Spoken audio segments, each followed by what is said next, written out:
I need to think carefully about names that don't appear in the provided list before writing. Let me verify a few candidate names against the list quickly. None of those names are taken. Writing now. There is a moment, and I've seen it more times than I can count, when someone decides, based on nothing but a glance, that they already know everything they need to know about another person. The clothes, the age, the way they're standing. And in that moment, they stop looking. What I want to tell you today is a story about what happens when a person like that is wrong. Spectacularly, irreversibly, publicly wrong. Her name was Vivienne Marchand. She was 26 years old, slight and dark-haired, wearing a canvas jacket with a frayed left cuff and boots that had seen 3 Canadian winters too many. She carried a tote bag from a grocery store in Sudbury, Ontario. The kind of bag you get free when you spend over $50. She had arrived at the offices of Caldwell and Lorne Capital Management in downtown Toronto on a Tuesday morning in February, when the wind off Lake Ontario was the kind of cold that makes your eyes water before you even step outside. She had taken the bus. Not an Uber, not a cab. The 97B from Scarborough, transferring twice. The receptionist at Caldwell and Lorne, a woman named Gretchen Folds, looked up from her desk when Vivienne pushed through the glass door. Gretchen was 51, immaculately presented, with a talent for reading people by their shoes that she'd honed over 20 years at the front desk of firms like this one. She looked at Vivienne's boots. She looked at the grocery bag. She looked at the frayed cuff.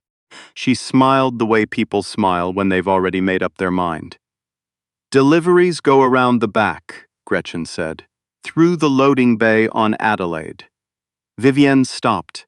She didn't bristle, she didn't flush, she just stood there for a moment with the quiet steadiness of someone who has heard variations of this sentence her entire life and has long since decided it says nothing about her and everything about the person saying it.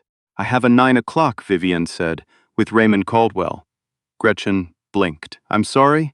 Raymond Caldwell, I have a meeting."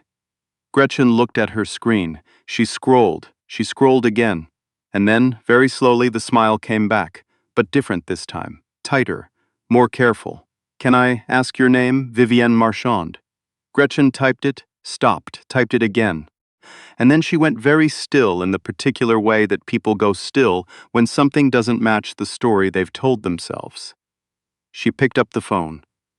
She turned slightly away from Vivienne and spoke quietly. Whatever she said, Vivienne couldn't hear it. But she didn't need to. She'd been in enough rooms to know what was happening. Someone upstairs was being asked to confirm that yes, this person, was actually supposed to be here. She sat down in one of the lobby chairs and waited. She pulled out a worn paperback from the grocery bag. The cover read, "Théorie des jeux et décisions économiques," Game Theory and Economic Decisions, in French. The spine was cracked in 4 places. She'd had it since she was 14.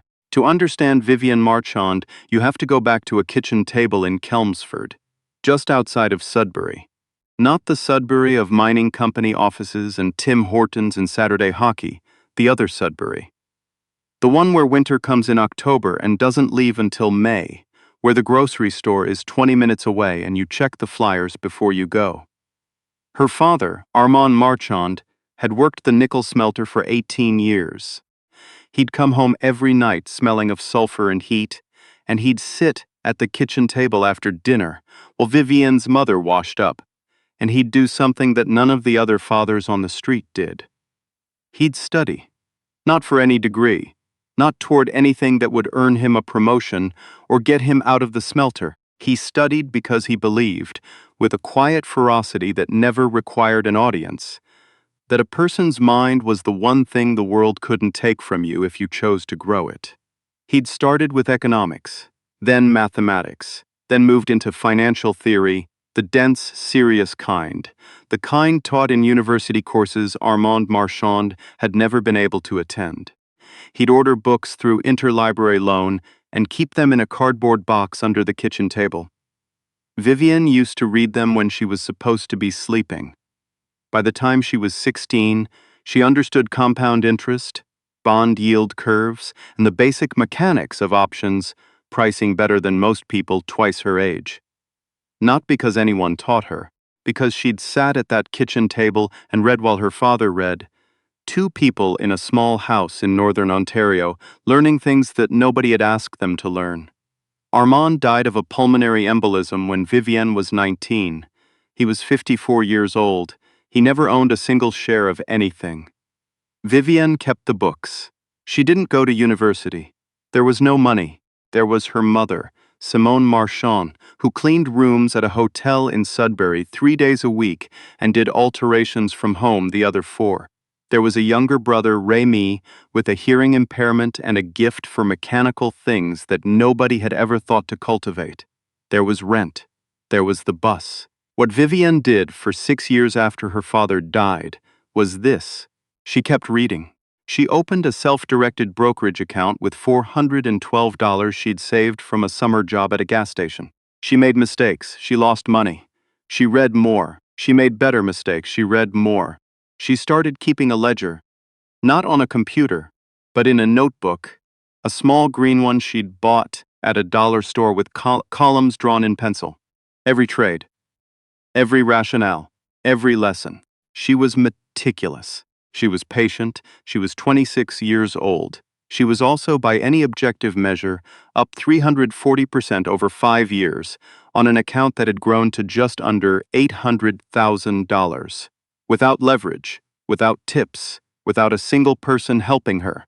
The reason she was sitting in the lobby of Caldwell and Lorne on a Tuesday morning in February was that someone had finally read the anonymous investment forum she'd been quietly contributing to for 4 years. Someone had tracked down the username to a real person, and that person had passed the name along to Raymond Caldwell, 61, founder of one of Bay Street's oldest mid-market fund managers, who had read 3 of her forum posts on the structural mispricing of Canadian resource equities and said quietly to his assistant, "Get her in." He hadn't known she was 26. He hadn't known she took the bus. He hadn't known about the grocery bag or the boots or the frayed cuff. Upstairs at that exact moment, he was finding out.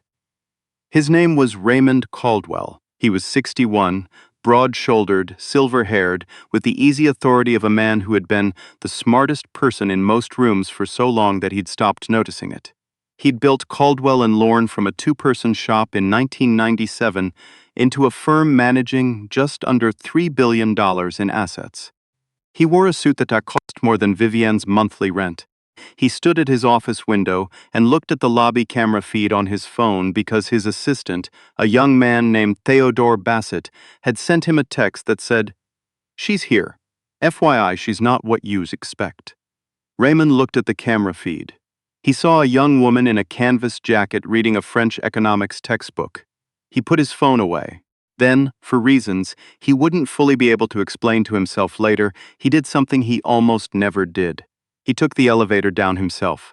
Vivienne looked up from her book when the elevator doors opened. A tall, silver-haired man in a charcoal suit stepped out, crossed the lobby, and extended his hand. "Messieurs Marchand, Raymond Caldwell. Sorry to keep you waiting." He had come down, not sent an assistant, not had Gretchen escort her up. He had come down himself. Vivienne stood and shook his hand. Her grip was firm and unhurried. "Thank you for having me," she said. Raymond glanced at the book in her other hand. He read the title. Something shifted in his expression. Not surprise, exactly, but the recalibration of someone whose instinct had just been confirmed. "Shall we go up?" They went up. The elevator ride lasted 20 seconds. In that time, Gretchen Folds, watching from behind her desk, revised the story she had told herself up approximately 4 minutes ago. It was an uncomfortable revision. She went back to her screen and didn't look up again. The conference room on the 14th floor had a view of the CN Tower, and beyond it, the gray February expanse of Lake Ontario. There were 4 people seated around the table when Vivienne walked in. She knew their names because she'd looked them up. Bertrand Oduya, 53. Chief Investment Officer, dark suit, reading glasses pushed up on his forehead. He'd managed pension funds in London before Raymond recruited him 6 years ago. He looked at Vivienne with the particular neutrality of someone who had decided to withhold judgment, which was already more than the others. Then there was Claudette Fenwick, 48, head of risk management, arms folded, expression like she was already waiting to find the error in Vivienne's methodology. She hadn't looked up from her tablet. There was also Miles Schreiber, 34, a senior analyst who had graduated from Rotman and done his CFA in 2 sittings, who had the specific expression of someone who has just been told a 19-year-old has placed first in a race he trained 3 years for. And there was Yvonne Lachance, the other founding partner, 70 years old, who looked at Vivienne the way her grandfather would have looked at someone tracking mud across a clean floor. Raymond sat at the head of the table. He gestured for Vivienne to sit. She sat down, put the grocery bag on the floor beside her chair, took out the green notebook, and set it on the table. Miles Schreiber looked at the notebook. Then he looked at Vivienne. Then he said, to no one in particular, quietly enough that it could be mistaken for thinking aloud. She brought a notebook. He didn't say it kindly. Vivienne didn't acknowledge it. She opened the notebook to a page about a third of the way in, smoothed it flat with one hand, and looked at Raymond. You wanted to talk about the Athabasca Basin positioning, she said. Raymond nodded. Walk us through your thesis. And so she did. What happened in the next 90 minutes is difficult to describe if you've never been in a room where someone who shouldn't, by any conventional measure, be the most knowledgeable person in it, turns out to be exactly that. Vivienne Marchand laid out a case for structural mispricing in junior uranium equities tied to the Athabasca Basin, a case built on 6 years of reading regulatory filings, geology reports, and global energy policy documents that these analysts were paid to read and, in some cases, hadn't. She walked through the supply-demand dynamics of the uranium cycle with the precision of someone who had done nothing else for years. She identified 3 specific companies where she believed the market had failed to price in pending permitting approvals. She explained, quietly and clearly, how she had modeled the risk-adjusted returns and why she believed the downside was structurally limited. She did all of this from a notebook with pencil-drawn columns. Bertrand Oduya asked questions. She answered them. He asked harder ones. She answered those too. At one point, he cited a Deutsche Bank research note from the previous October. Vivienne nodded and said she'd read it, then identified the specific paragraph where she believed the analyst had made an assumption that didn't hold under the supply scenario she was modeling. Bertrand took off his glasses. He put them on the table. He leaned forward. He didn't say anything. He just looked at her. Miles Schreiber had stopped taking notes 20 minutes in. He was just listening. Claudette Fenwick had uncrossed her arms. Only Yvonne Lachance had remained unchanged. He sat with the stillness of a man who had decided the outcome before the conversation started and would not be moved by inconvenient evidence. Near the end of Vivienne's presentation, when she was walking through her expected return scenario, he said it. Not loudly, but clearly enough. This is impressive for someone self-taught. He said it with the specific tone that turns a compliment into a qualifier. The same tone that says, given your limitations. The room got quiet. Vivienne looked at him. Her expression was even. She said, thank you, that was all. Not defensiveness, not anger, not even irony. Just those 2 words, level and unhurried. The way someone speaks when they know exactly what they are and have no need for the room's permission to keep being it. Raymond was watching her when she said it. He noted, for reasons he'd think about later, that her hands didn't tighten, that she didn't shift in her chair, that she looked at Yvonne Lachance the way a person looks at weather. Something that exists, that has to be acknowledged, that will do what it does regardless of how you feel about it. He noted all of that, and then he brought the meeting to a close. Afterward, as Vivienne gathered her notebook and tucked it back into the grocery bag, Bertrand Oduya walked around the table. He was a big man, careful in his movements, the kind of person who chooses what he says because he has learned the cost of the wrong word in the wrong room. He said, Mrs. Marchand, that analysis on the permitting cycle, where did you pull the provincial data from? CNSC Disclosure Database, she said, and the Saskatchewan Ministry of Energy quarterly releases. They're public. I know they're public, Bertrand said. He paused. Nobody reads them. Vivienne zipped up the grocery bag. I know, she said. That's the point. He watched her go to the elevator. He stood there for a moment. Then he walked to Raymond's office and closed the door. What Bertrand said in that office, Raymond would later repeat only to his wife. But the short version is this. Bertrand Oduya, who had spent 30 years in institutional finance across 2 continents and had seen the full range of what passed for analytical talent on Bay Street, told Raymond Caldwell that Vivienne Marchant was the sharpest natural analyst he had sat across from in a decade. Maybe longer. Raymond already knew. Miles Schreiber, meanwhile, had gone back to his desk and opened the CNSC disclosure database for the first time in his career. Yvonne Lachance had gone to lunch. The problem, as problems in firms like this one often do, arrived not from the work but from the people. 3 days after the meeting, Yvonne Lachance walked into Raymond's office and closed the door with the deliberate care of a man delivering something he considers a gift. He said, Raymond, I understand what Bertrand thinks. I understand what you think. But you need to hear this. He sat down. He folded his hands. We have clients who've been with this firm for 25 years. Pension funds, family offices, institutional relationships built on trust, on presentation, on the way this firm looks to the world. And what you're proposing is to bring in a 26-year-old from Sudbury with no credentials, no degree, no designation, who carries her notes in a grocery bag. Raymond didn't say anything. I'm not saying she isn't smart, Yvonne said.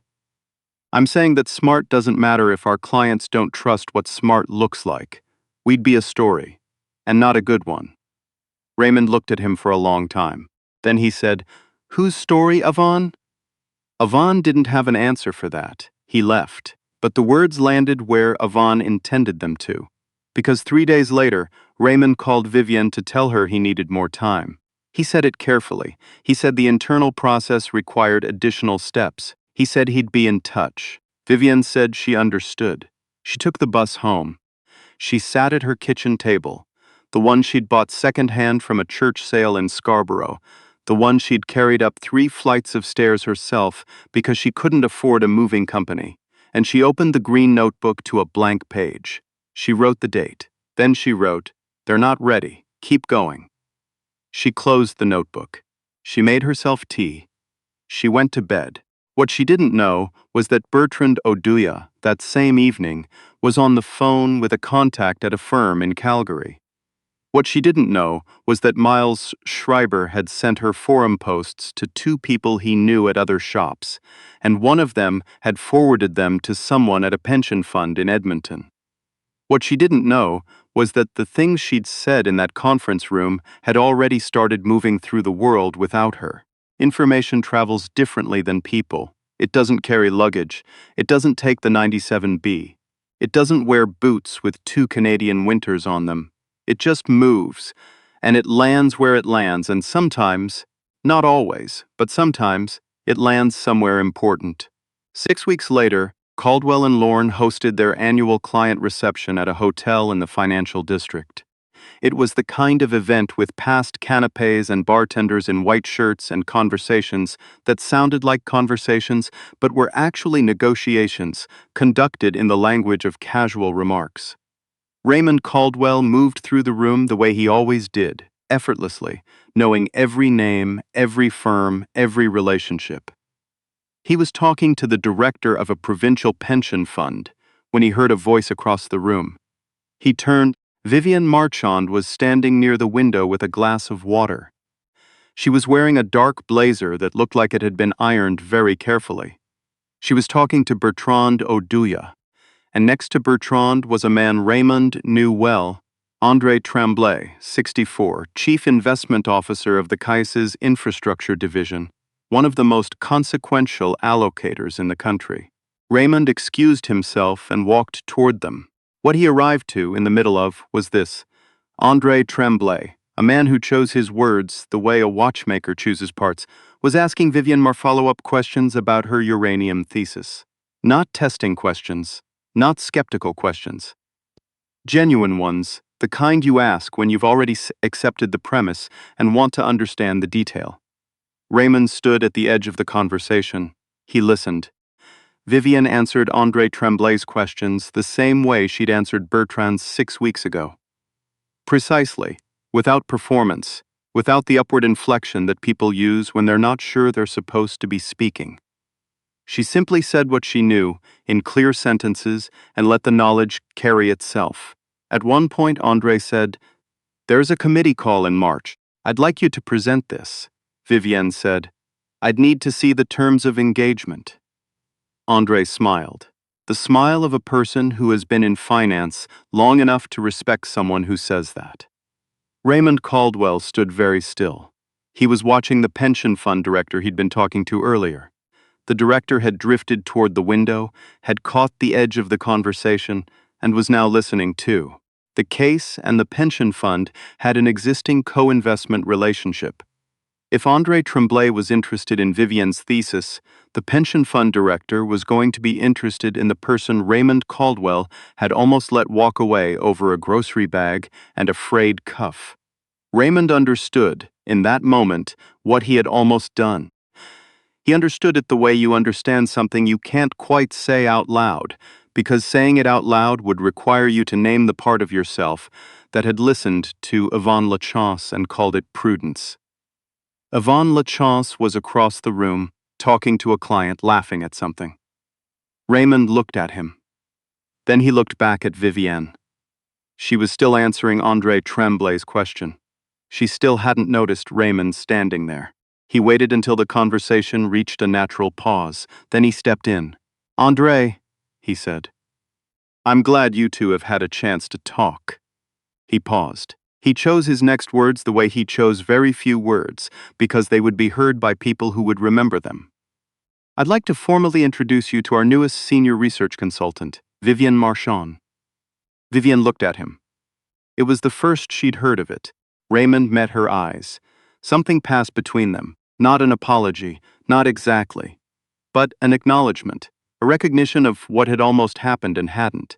She held his gaze for just a moment. Then she turned back to André Tremblay and said, "As I was saying about the permitting cycle in Saskatchewan." André Tremblay laughed, not politely, genuinely. The laugh of a man who hasn't been surprised in a very long time. He said, "I like her." Bertrand Oduya, standing to the left, did not laugh, but he smiled. The particular smile of someone who is watching a thing he predicted come true exactly on schedule. The committee call happened in March. Then another in April. By June, Vivienne Marchand had been brought in to present to 3 institutional allocators, 2 of whom moved forward with positions aligned with her analysis. The total capital involved was not small. The return, when it materialized over the following 14 months, was not small either. Miles Schreiber, who had once said she brought a notebook in the tone of a man commenting on a category error, asked Vivienne in July if she'd be willing to look at something he was working on. She said yes. She read his model. She found the flaw in his interest rate assumption in about 8 minutes. She told him what it was. She didn't make a thing of it. He rebuilt the model. He thanked her. He didn't make a thing of it either. That's how some things change. Not with a speech, not with a moment, but with an 8-minute conversation where someone shows you something true and you choose to see it. Yvonne Lachance announced his retirement from Caldwell and Lorne's partnership in October. He said it was time. He said it was planned. He said it with the dignity of a man who has decided that staying would require him to be wrong out loud every day, and he simply wasn't prepared to do that. He shook Raymond's hand. He did not seek out Vivienne. She wasn't looking for it. The night Vivienne's first research report, published under her own name, with the Caldwell and Lorne letterhead, went to the firm's client list. She called her mother. Simone Marchand answered on the second ring. She was 63 years old, still doing alterations in the back room of the house in Chelmsford, still watching the flyers on Thursday evenings, still going to 7 o'clock Mass on Sundays at the church where she and Armand had been married 34 years ago. "Maman," Vivienne said, "they published my report." Simone was quiet for a moment. Tell me what that means, she said. It means clients read it. Real clients. Big s***s. Another pause. And? And they agreed with it. Simone exhaled. It was the specific exhale of someone who has been holding their breath for years without admitting it. Not dramatically, not all at once, but in the small incremental way that parents hold their breath for their children across decades. Your father knew, she said. He said that when you were 10, he said you saw things other people walked right past. Vivienne sat at her kitchen table, the same table, the second-hand one, with the chip on the corner from when she'd bumped it moving it the stairs. I still have his books, she said. Simone said, I know, Cherry. I know you do. They stayed on the phone for a long time, not saying much, just the particular quiet of two people who don't need to fill silence with words because the silence itself carries something. After they hung up, Vivienne opened the green notebook. She turned to the page she'd written on the night Raymond Caldwell had called to say he needed more time. They're not ready. Keep going. She read it once. Then she turned to the next blank page. She picked up her pencil and she started writing the next one. Her brother Remy sent her a text that evening from Sudbury. He was 23, working at an automotive shop, fixing things with the same patient precision that had always lived in his hands.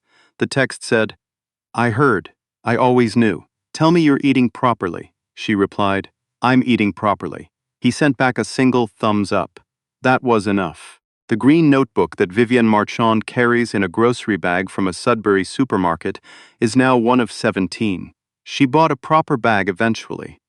Leather, simple, no logo, but she still uses the notebooks, still pencil, still columns drawn by hand. She has been asked why, by journalists, by analysts, by people at conferences who are trying to understand how she works. She always says the same thing. Because it slows me down enough to think. There are, according to Statistics Canada, approximately 2.7 million adults in this country who hold educational credentials from outside Canada that are not recognized by Canadian institutions. Doctors, engineers, lawyers, economists, people who trained for years in their home countries and arrived here and were told that what they knew didn't count, that they had to start over, that the credential was the thing, and without it, the knowledge was invisible. Vivienne Marchand wasn't an immigrant. She was from Sudbury. Her credentials were non-existent because she'd never been able to afford to get them. Not because she lacked the knowledge they were meant to certify. The outcome, though, looked exactly the same. The same invisible. The same walked right past. The talent was always there, in the box under the kitchen table, in the pencil columns of a dollar store notebook, in a 26-year-old sitting in a lobby being told deliveries go around the back. The question was never whether Vivienne Marchand was capable. The question was whether anyone was willing to look. So here's what I want to leave you with. Not a list. Not 5 steps. Just this. Think about the people in your life, at work, in your neighborhood, in your building, whose capability you have never thought to ask about. Not because you're a bad person. Because we are all, every single one of us, trained to see the credential and miss the knowledge. Trained to see the bag and miss what's inside it. The notebook was always full. It was the room that was empty.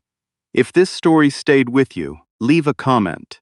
Tell me about a time you were the one carrying the notebook. When you knew something, had something, were something, and the room wasn't ready to see it yet. Or tell me about the time you were the room. Those stories matter too. Share this if you know someone who needs